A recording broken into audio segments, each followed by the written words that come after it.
إياك نعبد وإياك نستعين اهدنا الصراط المستقيم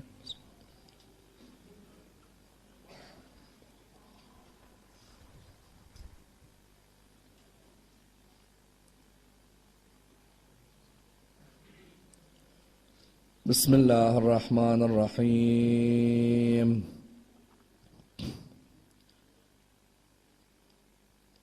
الحمد لله رب العالمين والصلاة والسلام على سيدنا وعظيمنا وحبيب قلوبنا وشفيع نفوسنا أبي القاسم محمد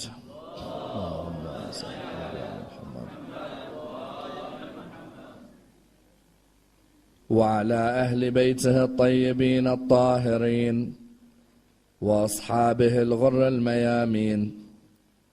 الحمد لله الذي جعلنا من المتمسكين بولاية سيدي ومولاي علي بن أبي طالب. اللهم صل على محمد. الحمد لله الذي هدانا لهذا وما كنا لنهتدي لولا أن هدانا الله. أما بعد، يقول الله في كتابه الكريم: بسم الله الرحمن الرحيم فما استمتعتم به منهن فآتوهن أجورهن فريضة. The first of our salawat in honor of Rasulullah Muhammad sallallahu alayhi wa alihi wa sallam. Allahumma salli ala Muhammad wa ala Muhammad. The second in honor of Amir al-Mu'mineen Ali ibn Abi Talib. Allahumma salli ala Muhammad wa ala Muhammad. The third with your loudest voices in honor of the Imam of our time, Imam Sahib al-Asr wal-Zaman. Allahumma salli ala Muhammad wa ala Muhammad. Brothers at the back, if you could be kind enough just to come as close to the front as possible, as I'm getting requests at the back to push forward. Sallu ala Muhammad wa ali Muhammad. Allahumma salli ala Muhammad wa ali Muhammad. A second salawat in honor of Imam al-Hasan alayhi salam. Allahumma salli ala Muhammad.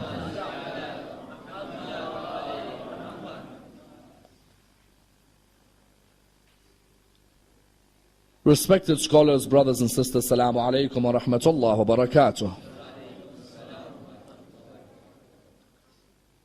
The discussion concerning Muta'ah, or temporary marriage, is arguably one of the most controversial discussions in Islamic thought, and a discussion that requires a thorough analysis, for it is a discussion that affects the lives of many Muslims in the world today. A discussion from which many lessons may be learnt, and indeed many examples may be derived, and a discussion with a historical basis and a contemporary significance. Contemporary in the idea that until today, many Muslims in the world today accuse the Shi'ah of having a false belief known as the temporary marriage. In many ways, the point of attack against the Shi'ah since the advent of the religion of Islam has always been Mut'ah, or the temporary marriage. Until today you find that whenever anyone seeks to write a book or a booklet, a pamphlet or a leaflet against the Shi'ah, one of the main areas of attack is always the attack on Mut'ah, the attack on the temporary marriage. And therefore you find that many times a non-Shi'ah will always ask the question, that what is this belief that you have in a temporary marriage? Isn't this a legalized form of prostitution that you allow within your own communities? And indeed you find that there is a need for us to be able to discuss this issue in order that we are able to understand the development of this concept of temporary marriage from the beginning of the religion of Islam. Unfortunately, in many of our own communities, this topic is not one which is discussed. It is very rare to find a lecture which analyzes the origin and the development of Mut'ah, as in either the speakers are too wary of discussing the issue, or the community suddenly thinks they're more knowledgeable than the speaker. Yet you find that what happens is that there is a need to dissect this issue, because we know that the religion of Islam is a religion that caters for every aspect of the life of the human being. The social aspects of the life, the legal aspects of the life, the ethical aspects of the life of the human being. temporary marriage is central to these issues. If the speakers are not going to discuss this issue, then the pulpit becomes a place where lectures are regurgitated. Whereas there's a need to dissect the most contemporary of issues. What is our stance on Muta'ah? Where is Muta'ah mentioned in the Quran? What did the Prophet say about Muta'ah? As in, if you go to many of our brothers in Ahlul Sunnah, they find it normal to discuss any of these topics. Many of our brothers in Ahlul Sunnah have a presumption that the Prophet of God allowed Mut'ah, but then he abrogated Mut'ah. In our school, however, we have a difference of opinion on this issue. But there is a need for us to understand where this difference originates from. As in, for too many years, topics such as Mut'ah were taboo topics, not allowed to be discussed on the minbar. It meant that when we were attacked on Mut'ah, many of our followers were not able to reply, because they did not hear those people on the pulpit addressing this issue. Tonight, let us dissect this issue of Mut'ah, because it's of the utmost importance. Because even today within our own communities, you'll find some people saying, I don't believe in none of this Mut'ah. I don't see the wisdom in none of this. When you say something like this, have respect for Rasulullah and his teachings. Don't turn around and say, I don't believe in something like this. Say, I'm trying to understand the wisdom of such a concept. Because when someone turns around and says, I don't believe in something like this, it's as if they're audaciously attacking Rasulullah. When a person examines this topic, you'll be able to see the development of Mut'ah and answer a number of key questions. Let's dissect this topic in a number of stages. Number one, where is Mut'ah mentioned within the Holy Quran? And when it is mentioned within the Holy Quran, how did the hadiths prove that the Sahaba of Rasulullah engaged in Mut'ah? Number two, was Mut'ah abolished in the time of Rasulullah?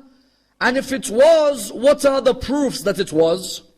Number three, how did the companions in their words highlight that it wasn't Rasulullah who stopped Mut'ah, but rather it was someone after Rasulullah died? Number four, how did this person's son even go against his father's teachings on this issue? Number five, what did the Imams of Ahlul Bayt teach us about Mut'ah? And how important is it that we do not abuse this concept? Number six, and of the utmost importance, what are the forms of marriage in the Sunni world which are emerging today, which are equivalent to Mut'ah but given different names? And number seven, if Mut'ah is a norm, then what is the importance of highlighting permanent marriage in our communities today? Let's discuss this and dissect the topic in depth. From the outset, the question we normally get asked is, where is this Mut'ah mentioned in the Quran? As in many times, people come to us and they say, this word Mut'ah or its derivatives, are they mentioned within the Holy Quran? As in, is there a verse within the Quran which mentions the marriage of Mut'ah? Yes, there is. Where? Chapter 4, verse 24. You see, chapter 4 of the Quran, what's it called? It's called Surah An-Nisa, the chapter of woman. The chapter has a major discussion concerning not only the issues of woman within Islamic society, but also has a discussion concerning marriage within Islam. As in, many scholars say, if you want to see the most verses about marriage in Islam, you'll see the most verses about marriage within Surah An-Nisa. As in, Allah subhanahu wa ta'ala from the outset, He tells us that I created you from a single soul, and I made a partner for that soul. Then you look at verse number 3 of chapter 4, Allah subhanahu wa ta'ala talks about marrying 4 wives, and how it originated because there were many widows in Arabian society. Many women had lost their husbands, and therefore they had no one to look after them. So the Quran sanctioned that you're allowed to marry 2, 3, and 4, in order to protect these Muslim widows, these women who were widows in the community. Then you find in verse number 4, for example, Allah introduces us to the concept of mahar, or the concept of dowry, when the Quran says that when you get married, there's a dowry to be paid to your wife. وَآتُوا النِّسَاءَ صَدُقَاتِهِنَّ نِحْلًا. Then in verse number 11, for example, Allah tells us that if there's a widow, there's a certain amount of inheritance for the widow. 1/8 of the inheritance of the husband goes to the widow if the husband dies. In other words, the first verses of Surah An-Nisa are mainly discussions about marriage and the rights of women and the rights of men. When a person therefore looks at the context of the verse about Muta'ah, the prelude to the verse about Muta'ah are discussions concerning marriage in Islam. That's why the verse of Mut'ah is verse 24 of chapter 4. Just before verse 24, there's a discussion about which wives you cannot marry. So there's a whole discussion. For example, it says, you can't marry your stepmothers. In Arabian society, what used to happen is, if my dad is married to my stepmother, say my mother's died, he's married to my stepmother. When my dad passes away, I inherit the stepmother. She becomes my wife. So Surah An-Nisa started to explain to them that these types of marriages aren't allowed, and you can't marry your sister, and you can't marry your mother, and you can't marry your auntie, and you can't marry, and you can't marry, and you can't marry, until verse 24 began to tell you who you could marry. When it got to verse 24, the verse about Mut'ah is clear, and it uses the derivative of the word Mut'ah. What does it say? Bismillah ar-Rahman ar-Rahim. فَمَا اسْتَمْتَعْتُمْ بِهِ مِنْهُنَّ فَآتُوهُنَّ أُجُورَهُنَّ فَرِيضَةً. What does the Quran say? Quran says, and as for those who give you pleasure, for what? For a certain time, then give them their dowry as allocated. Notice Zamakhshari in the Kashaf and Fakhr al-Razi, what do they say on this verse? They actually put something in brackets in the middle of their explanation of the verse. The verse, if you translate it literally, says, those who give you pleasure, give them their dowry in the marriage. Zamakhshari and Fakhr al-Razi in the tafsir, they put brackets in the middle of the verse.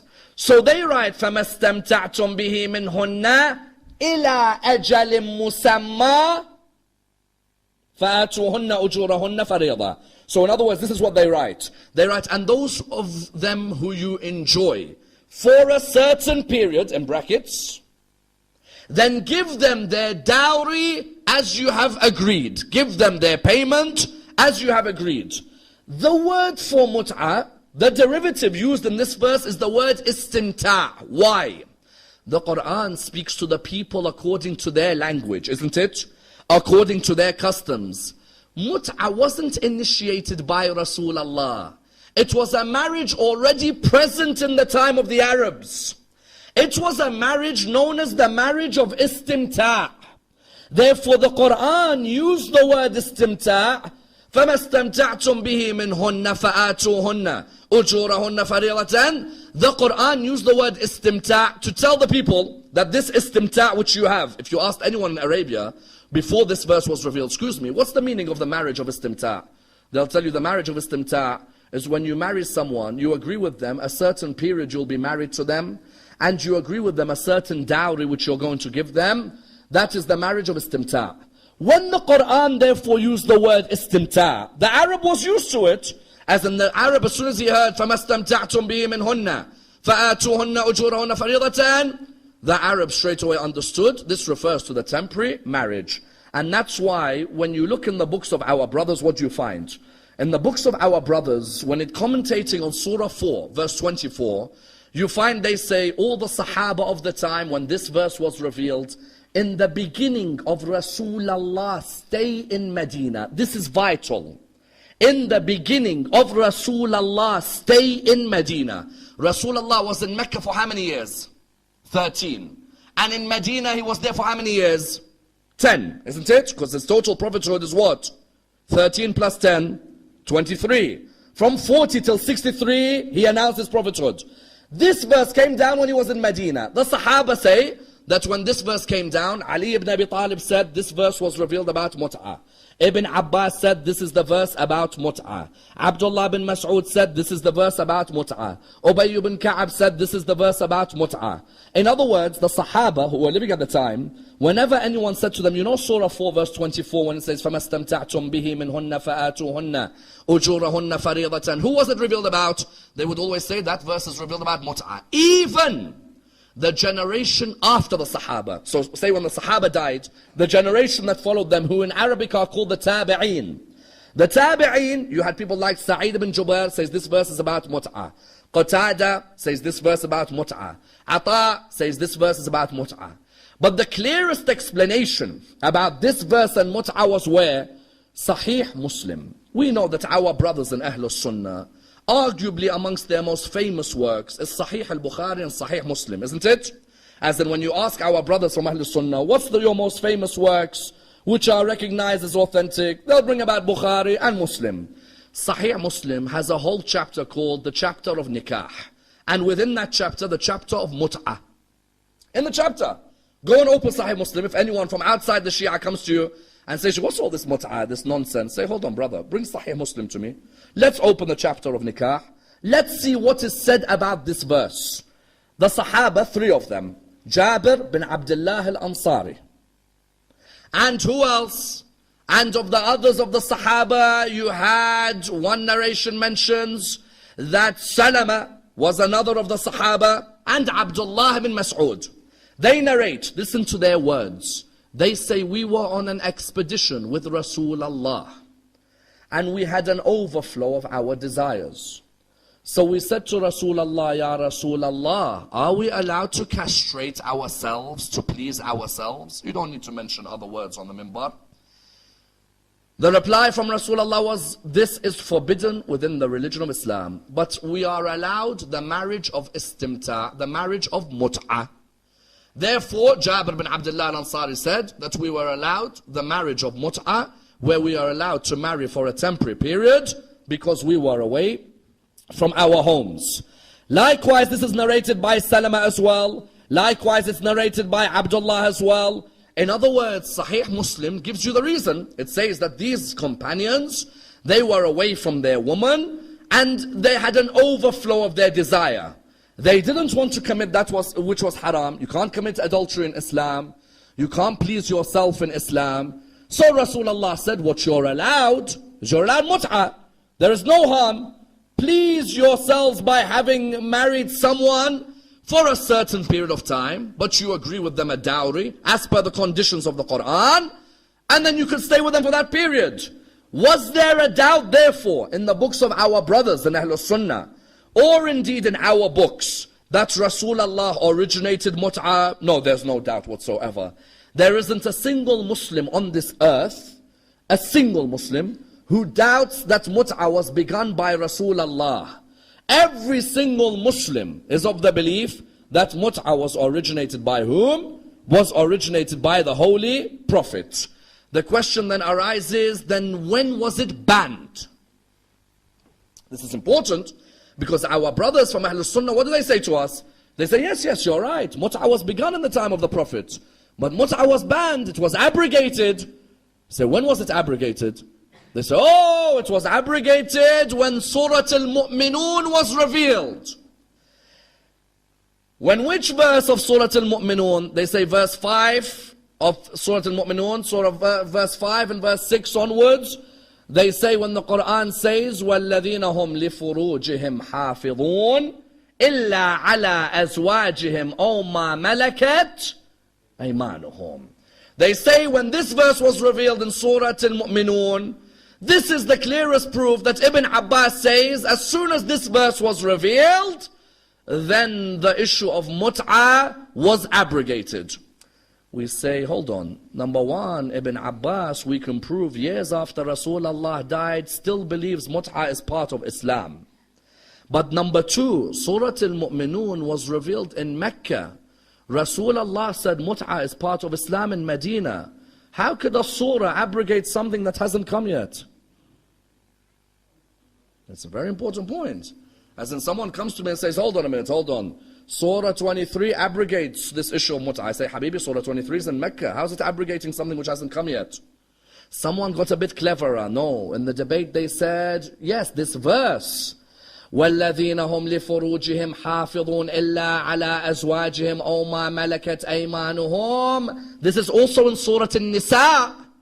And therefore they say what? They say also this is in Surah An-Nisa. So that means what? That this was also an abrogation. We reply by saying the earliest abrogation of Mut'ah, according to our brothers, was 7th year after Hijrah. The 7th year of Rasulullah life in Medina. Surah An-Nisa was revealed in the earliest years of Medina. That means it couldn't have abrogated the verse on Mut'ah. Yes? The earliest our brothers say that Mut'ah was abolished was in the 7th year after Hijrah. Now, our brothers therefore come back to us and they say, look, 7th year after Hijrah, Mut'ah was abolished. Therefore, there's no such thing as Mut'ah. There's a problem there. What's the problem? Please bear with me and understand the problem. One of our brothers' hadith says Mut'ah was banned in the 7th year after Hijrah. No problem. They say Ali ibn Abi Talib banned Mut'ah on the day of Khaybar, and he banned donkey meat and garlic on that day. So you weren't allowed to eat donkey meat, garlic, and you can't do Mut'ah on that day. Then they have another hadith which says Mut'ah was banned in the 8th year after Hijrah. But then there's another hadith which says Mut'ah was banned in the 9th year after Hijrah. Then there's another hadith which says, no, Mut'ah was banned in the 10th year after Hijrah. Hold on a minute. When was Mut'ah banned? 7th or 8th? 9th or 10th? As in, if Mut'ah was banned, we'd clearly know this is the date. Rasulullah said there's no more Mut'ah. Rasulullah would have abolished. You go to one hadith, it says 7th year after Hijrah. Another says 8th year after Hijrah. Another says 9th year after Hijrah. Another says Hajjatul Wada'. When Rasulullah went to Hajj, the one and only time, and he was coming back, he said, there's no more Mut'ah. When there's a contradiction in dates, it highlights that there was no banning in the time of Rasulullah. When you say 7 or 8 or 9 or 10, it indicates there was no banning in the time of Rasulullah. Therefore, if there was no banning in the time of Rasulullah, someone says, but in your books it says, Ali ibn Abi Talib banned Mut'ah on the day of Khaybar. We don't mind even replying by saying there may have been a temporary cancellation by Rasulullah on the day of Khaybar, where Ali ibn Abi Talib said, I heard Rasulullah temporarily cancel Mut'ah. In other words, telling the companions, do not think of Mut'ah now, we've gone for war at Khaybar. Focus. Because if someone says that we're meant to take Ali ibn Abi Talib's hadith that Mut'ah was permanently banned on the day of Khaybar, that means garlic was permanently banned on the day of Khaybar. And if garlic was permanently banned on the day of Khaybar, then the Indian community and the Lebanese community would all be kafirs today. True or no? As in, if you think about it, when you go to an iftar, either in the Indian community or in the Khaja community, or in the Indian community, Pakistani community or Lebanese, half the dishes are garlic, isn't it? Everything, you stuck garlic from every single angle. You find that means we're all kafir, because Ali ibn Abi Talib said garlic was abolished on Khaybar. No! Ali ibn Abi Talib on that day in Khaybar, Rasulullah said temporary cancellation. Stay away from these things on that day. Our brothers in Ahlul Sunnah, therefore, when you ask one school, they say Mut'ah was banned 7th year after Hijrah. You ask another, 8th year after Hijrah. You ask a third, 9th year after Hijrah. You ask the 4th, 10th year after Hijrah. In other words, Mut'ah was not banned in the time of Rasulullah. No. Rasulullah would not make a law for his Sahaba and make another law for me and you. This is very important. Rasulullah, when his Sahaba come and tell him, I have an overflow of desire, Rasulullah, what is halal for me? He says, Mut'ah. Why, Ya Rasulullah, do you make a special law for them and me there's no law? What am I, a different human being to them?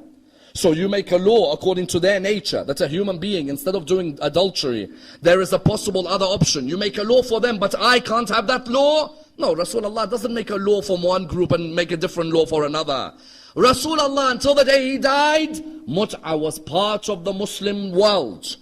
In the time of Abu Bakr, it was still part of the Muslim world. So who's the one who therefore abolished Mut'ah? Mut'ah was banned by the second Khalifa. That's it. And it's clear in all the books.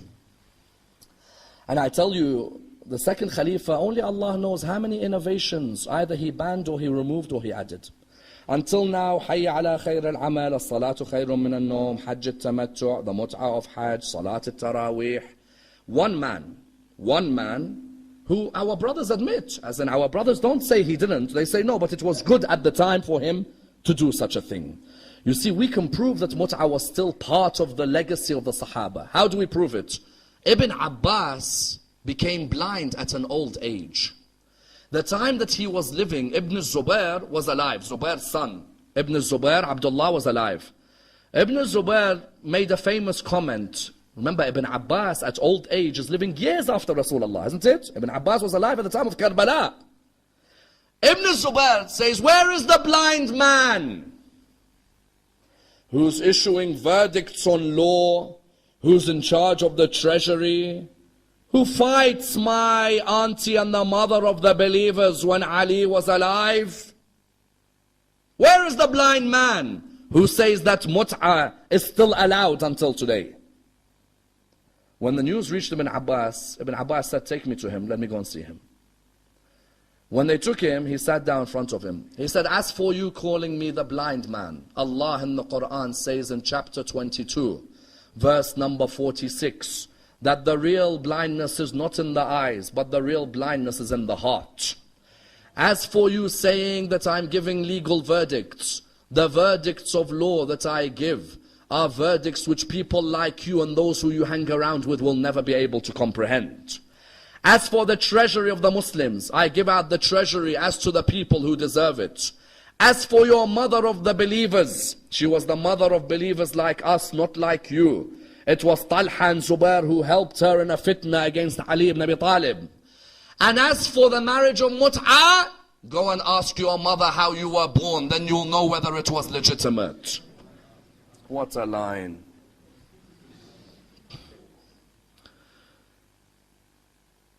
He turned around. Abdullah ibn Zubair, by the way, this has happened to him a couple of times. Abdullah ibn Zubair, I've seen this happen to him a couple of times, where he becomes arrogant when he talks and he's finished.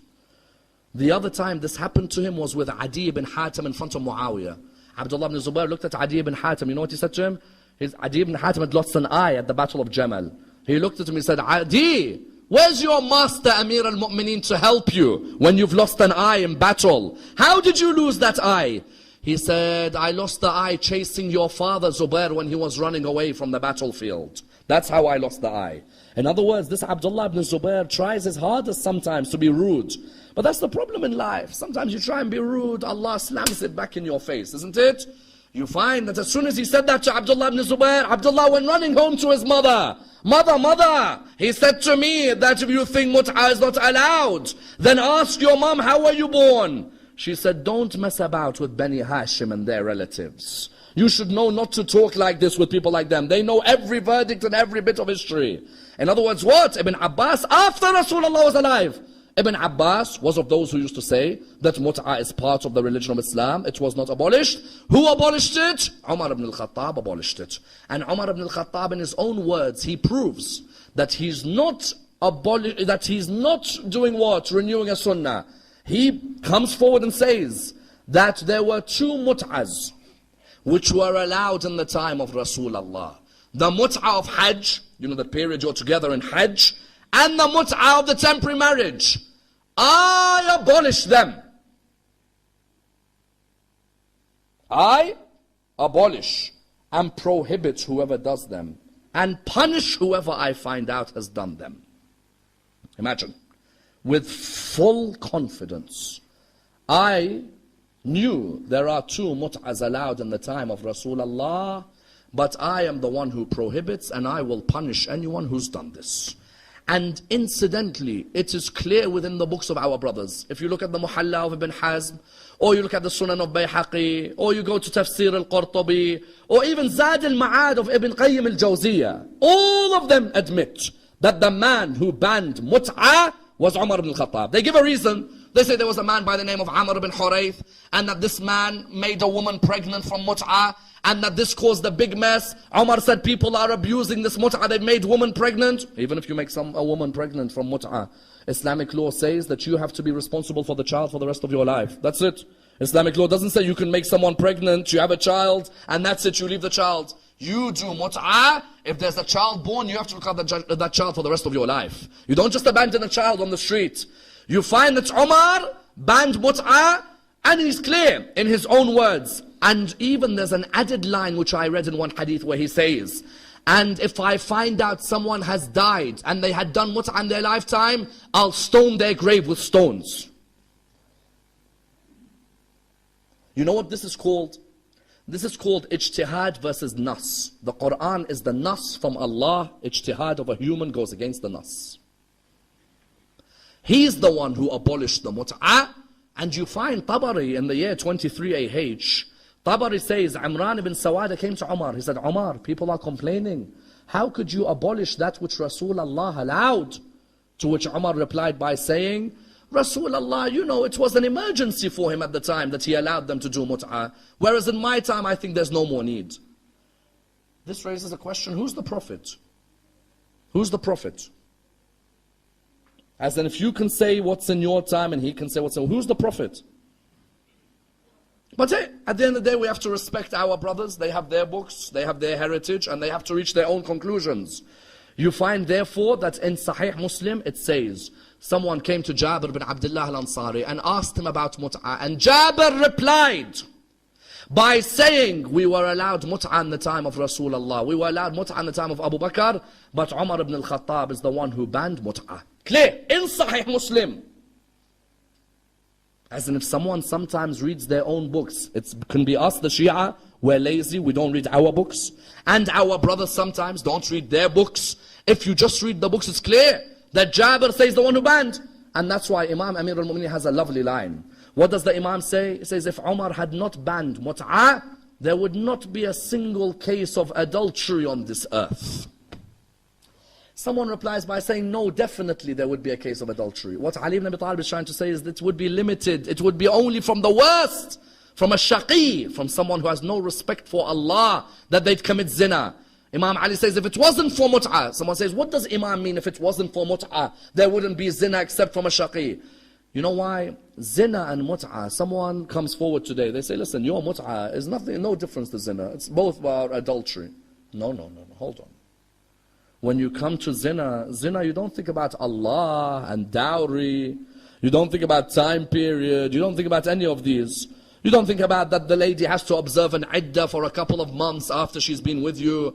You don't think about the fact that there may be a child born. You don't think about any of these things. Zina is what? Someone tells you, why shall I not meet you? Why do we not meet? You are together. You end up performing an act which later on is an abominable act on your soul.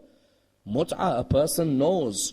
I can't, someone recently comes to you and he says, Syed Ammar, alhamdulillah, I managed to perform mut'ah as it should be performed. You say, what do you mean?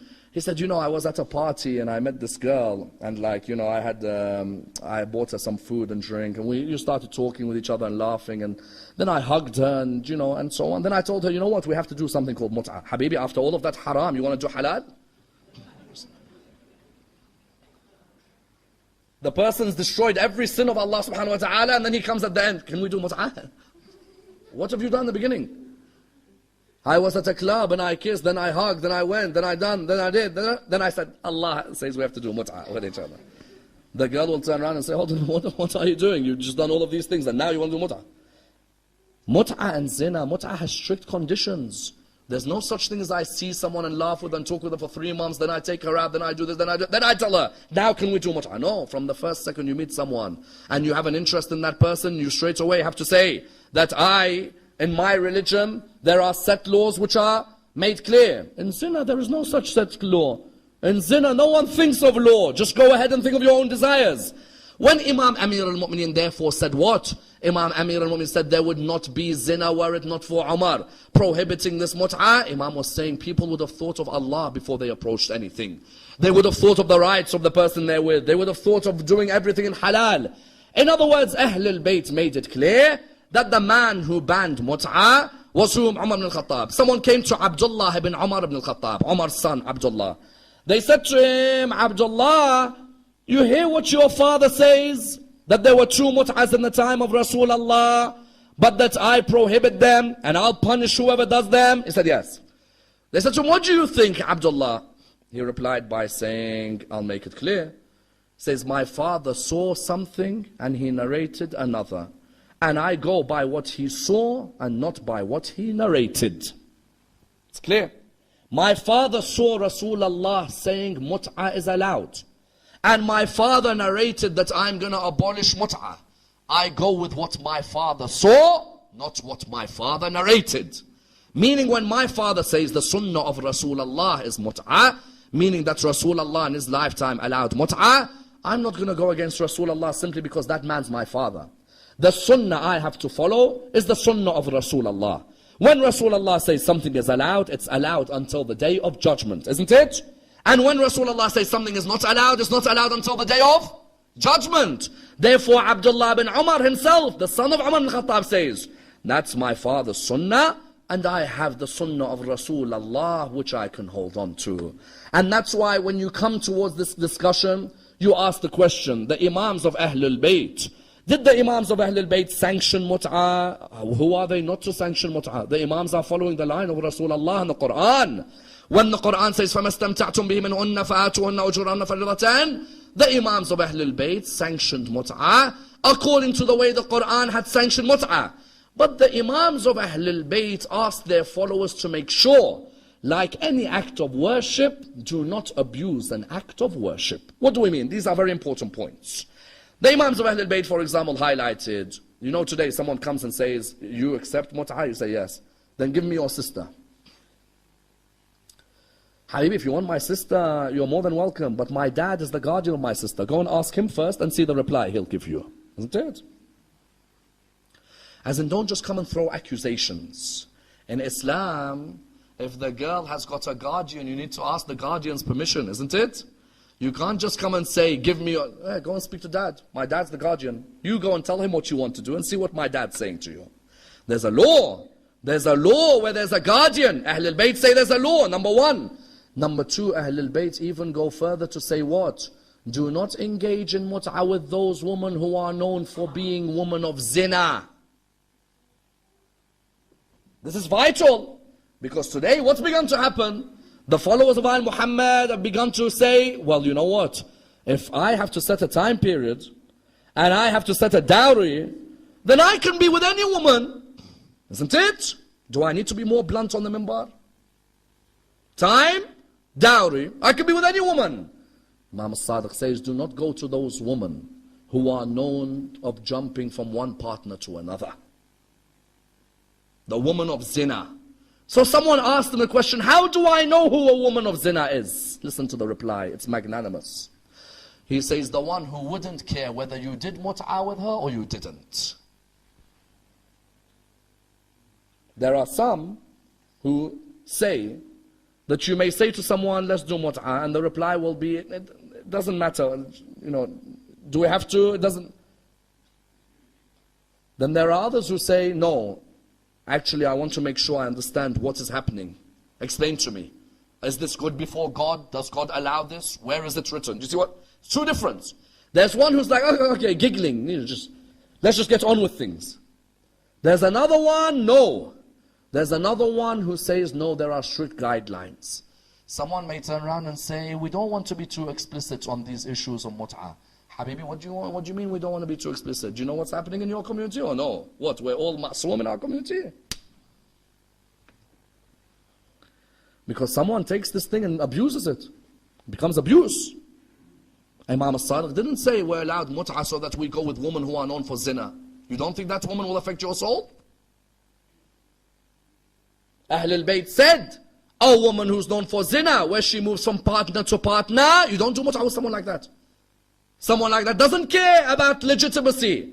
Someone like that will just move to someone else. Therefore, Imam al-Sadiq would say this. Even then, in another hadith of the Imam, you know what he says? He says, understand that if you are married and you want to go and perform the temporary marriage with a kitabi who's not a Muslim, then if you haven't obtained your wife's permission on this, then you are liable to be whipped by the Islamic ruler of the time. Because what's happening today is this. A follower of Ahlul Bayt is married and he's doing mut'ah left, right and center with others. While he's married. Okay, but don't you see that this wife of yours left her house to be your wife, to protect you, to look after you, to honor you, to give you a good house? And your excuse is what? My excuse is that, you know, I'm away, so I have to move from partner to partner to partner. Ahlul Bayt didn't want this. Ahlul Bayt didn't want this. Otherwise, what are you doing? You're destroying the household. May Allah bless the life of Sayyid Ali Sistani and lengthen his life. Sayyid Ali Sistani on this issue where people say to him, how can we do mut'ah while we are married? He makes the fundamental point that if you know psychologically it's going to destroy your marriage, don't do it. Psychologically, if I know I'm going to be with someone else in a temporary marriage, it's going to destroy my relationship with my wife, don't do it. In other words, Ahlul Bayt, when it came to mut'ah, you think Ahlul Bayt just said, just go and do mut'ah like that? Ahlul Bayt said, if you know mut'ah is going to affect your first marriage, then don't do mut'ah. Because what's the sin of that lady? You take her from her family's house. She serves and serves and serves, and at the end, you can just simply turn around and you're like, what? You turn around and you're able to say to her that, you know what, I've seen someone much younger than you, you've gone past your prime, I want to be with this person? This is what the ethos of Islam was? As in sometimes we have to take a break as followers of Ahlul Bayt. Is this the teachings of Imam As-Sadiq alayhi salam? Imam As-Sadiq said, Muta'ah has a time and a place. Yes, your wife becomes ill. There is a problem in terms of her illness physically or mentally. You don't want to leave her, you don't want to leave the family. Ahlul Bayt said there's no problem. You contract a marriage with someone else, not to destroy the house. But when someone's family is perfectly good, and the wife is in perfectly good health, then there is absolutely no need whatsoever to move on in this direction. In other words, we have to be blunt on these issues, brothers and sisters, because people are turning around to us and saying, you Shi'ah, the people of Muta'ah jumping from partner to partner. No. Imams of Al-Muhammad did not want this in our community. We may have abused, but that does not mean that the Shi'ah taught in this way. You see, this is a vital point. I don't like it when other Muslims do takfir of the Shi'ah on the basis of the behavior of some of the Shi'ah followers. It's wrong. Today when you hear that there are some Muslims saying the Shi'ah, the people of Muta'ah, Habibi, don't generalize everyone in the Shi'ah world. Don't generalize. One or two people do something wrong, don't generalize the whole of the Shi'ah world. Otherwise, if I want to, on the basis of a couple of hadiths, I can generalize about your school as well.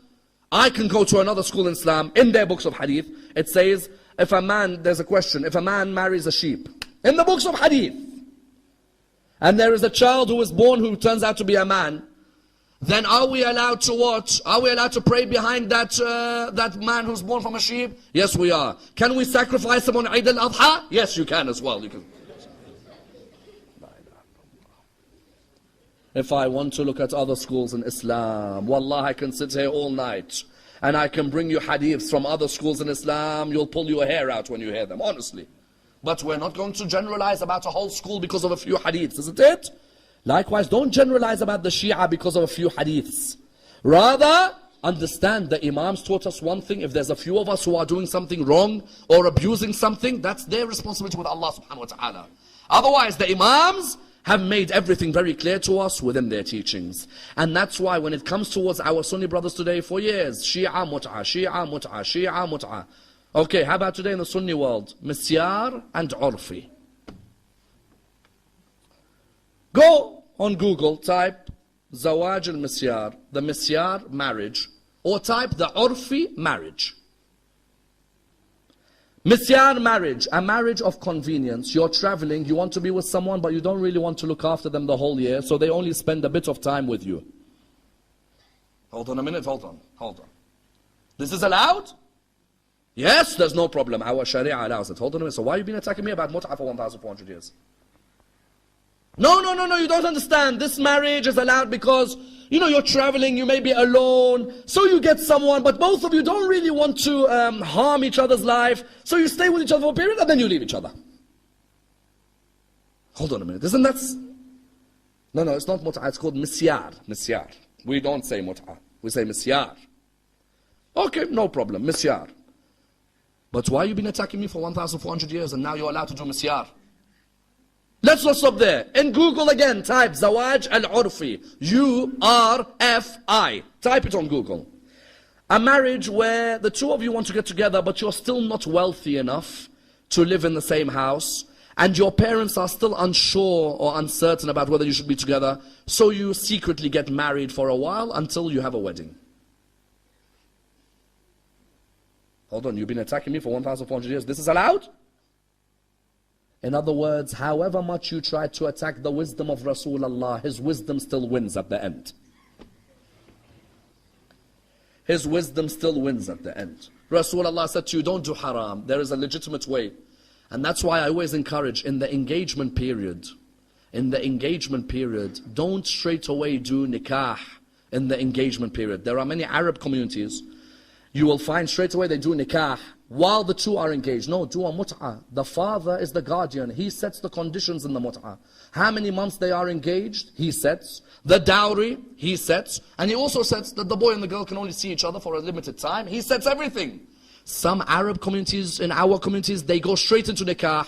If the nikah breaks, it becomes a divorce, isn't it? It becomes talaq. But it was an engagement period. But they do nikah for the engagement. Allah said, why don't you do mut'ah for the engagement?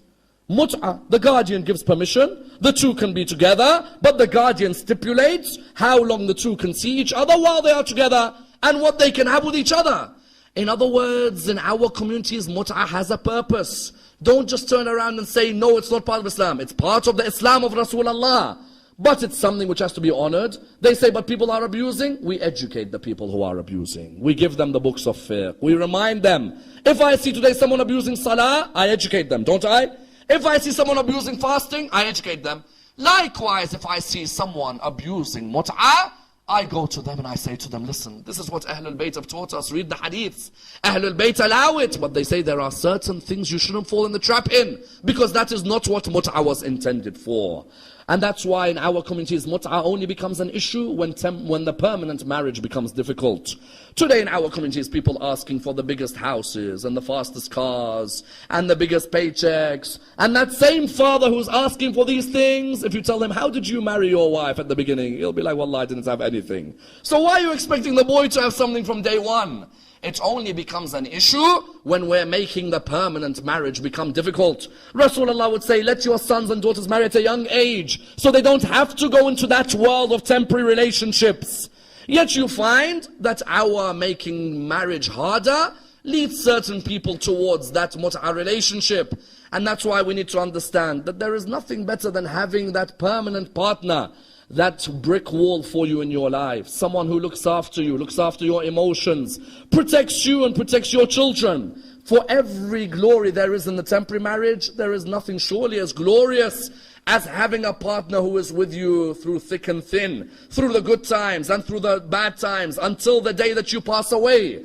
And that's why those who looked after what happened at Karbala were the wives which represented Imam al-Hussein alayhi salam. As an Imam al-Hussein, someone asks, why did he take these wives with him? These are women, they are innocent. No, Imam al-Hussein knew these ladies will protect the message of Imam al-Hussein. They'll protect the message of Rasulullah. I may die, but these ladies at the end will remain loyal to the message of the religion of Islam. And truly, look at the loyalty of each of these wives. Whether it's the mother of Qasim Ramla, whether it's the mother of Ali al-Akbar Layla, whether it's the mother of Aun and Muhammad Zainab, all of them were loyal wives, but also loyal to the message of Islam.